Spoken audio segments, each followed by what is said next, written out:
Hi, I'm Tanner from Line-X of Cheyenne and T&T Customs. We have the truck for Long Road to SEMA here. We're getting ready to pull the front and rear bumpers off.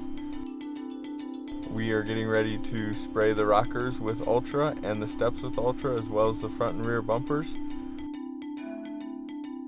The process for spraying the bumpers in Ultra is we remove the factory bumpers, test fit the new bumpers, then scuff them, prime them, wait for the primer to dry, scuff them again, and then spray with Ultra. We prime it and scuff it so you get both a mechanical adhesion and a chemical adhesion. We found on our Jeep products that we spray in Ultra and full Jeep sprays that's the best way. So on the steps here, we have the nice Ultra, the fine build, fine texture. And for the high traffic area, we're going to spray the bed liner, the XS100 in premium. That way it gives it a long lasting finish and luster. The lighting we're using in the Long Road to SEMA truck are TrailFX LED 20-inch light bar and then 4 LED pods.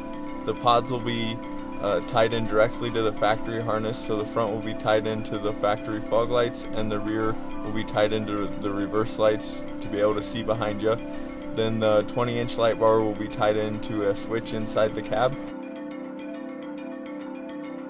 The front and rear bumpers on this came factory with the sensors. The TrailFX bumpers that we installed have the positions for the sensors, so they easily clip in, and then you have your front and rear sensors with no issues. That way you don't hit anything.